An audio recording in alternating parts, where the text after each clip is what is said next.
listen to my heart. Mother, listen to my heart. Act 3, Scene 1. This pivotal scene commences with Mercutio, Benvolio, and other Montague accomplices hanging around Verona on a particularly hot day. The mood is light to begin with, underpinned by Mercutio's teasing of Benvolio. However, Benvolio introduces a note of foreboding. He senses a clash with members of the Capulet family who may be in the vicinity. The fiery Tybalt soon arrives on the scene looking for Romeo. He believes that he has a score to settle over Romeo's gate crashing of the Capulets' party. However, Tybalt quickly becomes the target of Mercutio's ribbing, which becomes more hostile. When Romeo arrives, he becomes the focus of Tybalt's attention. Romeo, however, initially adopts a peacemaking approach. He attempts to appease Tybalt with reassurances that he bears him and the Capulet family no ill will. The fitful Mercutio misinterprets Romeo's pacifying approach as cowardice and attacks Tybalt on Romeo's behalf. Mercutio is fatally wounded in the ensuing fight, an event which signals an important turning point in the play. Against his better judgment, Romeo becomes embroiled in the dispute. When he discovers that Mercutio is dead, he flies into a rage and kills Tybalt. However, he is almost immediately overcome with remorse and foresees unhappy consequences resulting from his deed. Oh, I am fortune's fool. On Benvolio's urging, Romeo departs. Somewhat fortuitously, it's left to the honest Benvolio to explain to the Prince of Verona what has happened. By now, members of the Capulet and Montague families are also aware of the brawl and arrive on the scene. Senior family members, still locked in dispute, prevail upon the prince to take their respective sides. However, the even-handed prince metes out a balanced judgment. He banishes Romeo from Verona, but says that both families will pay for the loss that their feud has caused him, referring to the fact that the slain Mercutio was a relative of the prince. Act 3, Scene 2.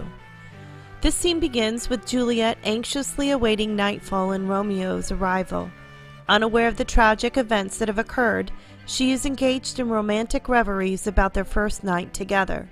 When the nurse arrives, wringing her hands and talking distractedly about he is dead, Juliet fears the worst and presumes she is talking about Romeo. And in like nurse fashion, she goes on and starts lamenting and then about Tybalt's passing, and Juliet is even more confused and thinks now that both Romeo and Tybalt are dead. Finally, the confusion is resolved and Juliet learns that it is, in fact, Tybalt alone who is dead, and by Romeo's hand. Juliet is initially shocked at Romeo's actions and wonders how someone so appealing could be capable of such a horrible act, referring to him as a beautiful tyrant, fiend angelical, and dove-feathered raven. Those are examples of puns, ladies and gentlemen. However, when the nurse begins to condemn Romeo, Juliet immediately jumps to his defense and admonishes both the nurse and herself for criticizing him, showing great loyalty and strength of character. She poses the question as to who will defend her husband if she doesn't defend him. She goes on to state that Romeo's banishment is 10,000 times worse than Tybalt's death, and laments the fact that she will die maiden widowed, since they have not even had a chance to consummate their marriage. The nurse, taking pity on Juliet, offers to bring Romeo to her since she knows he is hiding out with Friar Lawrence. Juliet gives the nurse a ring to give to Romeo as a token of her loyalty and love.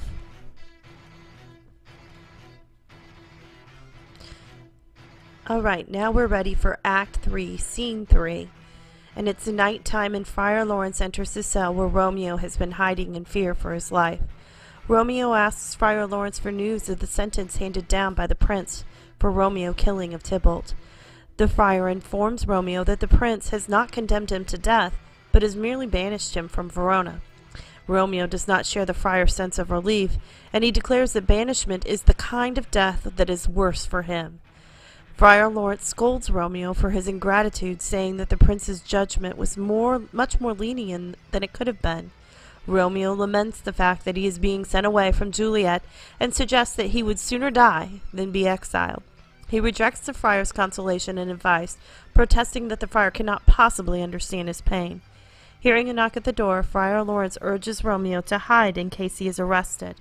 Romeo uncooperatively lies in despair on the floor and will not move. The friar admits the nurse, who has been sent by Juliet. Seeing Romeo's despondency, she scolds him, telling him to pull himself together for Juliet's sake. Asked for news of Juliet, the nurse describes Juliet crying and calling the names of both Tybalt and Romeo. At this, Romeo seizes a knife and threatens to stab himself for causing Juliet pain. Friar Lawrence stops him, and in a long speech, a monologue, ladies and gentlemen, he first scolds Romeo for his silliness and then reasons with him about his state of mind. Finally, he tells Romeo to go to Juliet. He also instructs the nurse to go home and convince the Capulet household, all except Juliet, to go to bed early. Romeo is heartened, but the friar gives him some stern parting advice: leave for Mantua before the night watchman, or else before daybreak. The friar promises to send updates to Romeo while he is in exile via his servant. The two then part, Romeo expressing sorrow at leaving the friar, but happiness that he is going to Juliet.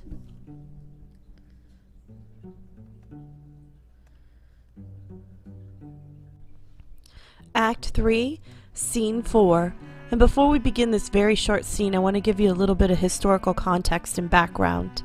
Back then, when a member of your family died, the family would go into a state of mourning, and that mourning period would last for a year. During that period, you could not have any kind of celebratory things like a wedding or a baptism, as it would seem disrespectful for the dead. So keep that in mind as we go through this scene. It is late on the Monday night, and Count Paris is visiting Lord and Lady Capulet at their house. Lord Capulet voices his regret that the death of Tybalt has upset their plans to persuade Juliet to marry Paris. Paris concedes that this period of mourning for Tybalt is not a suitable time to woo Juliet, and Lady Capulet reports that Juliet is too distraught to speak with tonight, but promises to find out the next morning if she is willing to marry Paris.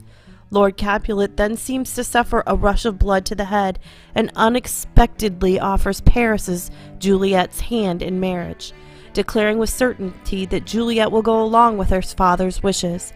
Obviously eager to settle everything there and then, he names Thursday as the day of the wedding. He is careful to add that the celebration will not be an overly flashy affair, so as not to seem disrespectful to the dead Tybalt. Lord Capulet then asks Paris if he is happy with this plan, and Paris responds enthusiastically. Everything having been settled to his satisfaction, Lord Capulet sends Paris on his way and sends his wife to Juliet's bedroom to tell her the good news. Good, that is, from his and Paris's point of view. Act 3, Scene 5. For many people who view this play, this scene is the hardest for them to watch. Let's see how you feel after we go through its details and you read it on your own. It is just before daybreak, and Romeo is preparing to leave Juliet's room after their wedding night. Juliet tries to keep Romeo with her a little longer by pretending that it is not yet dawn.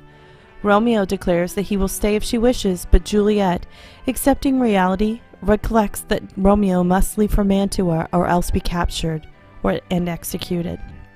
Warned by the nurse that Lady Capulet is approaching the room, the lovers say their goodbyes with sorrow. In an ominous premonition, Juliet wonders if they will ever see each other again, and imagines that she sees Romeo dead in a grave as Romeo climbs down from the balcony and departs. Lady Capulet then enters and sees Juliet crying. She mistakenly assumes that the tears are for Tybalt, and curtly says that the tears won't bring him back from the dead. Then Lady Capulet voices her hatred of Romeo and how she wishes to have him poisoned. Hiding her true feelings, Juliet offers to mix the poison herself. This satisfies her mother's desire for vengeance and spurs on to tell Juliet the good news. Juliet is to marry Paris next Thursday. Juliet vehemently rejects the plan, and a displeased Lady Capulet tells the news to Juliet's father, who arrives just at that moment. Lord Capulet is at first incredulous, but when Juliet confirms that she is refusing to obey him, he becomes furious. He angrily insists that she will marry Paris as arranged, or else he will throw her out in the street to starve and beg for food. Juliet pleads with her mother to help, but Lady Capulet wants nothing more to do with her daughter and washes her hands of the whole affair. Left alone with the nurse, Juliet looks to that last person that she thinks she can trust for advice, but the nurse merely advises her that she should probably marry Count Paris and forget all about Romeo. After all, he is exiled, and Paris is a better match. Juliet is dismayed at the nurse's betrayal and pretends to take her advice. However, realizing that she can no longer rely on the nurse for questioning loyalty, Juliet secretly resolves to visit Friar Lawrence for help, or kill herself if that doesn't work.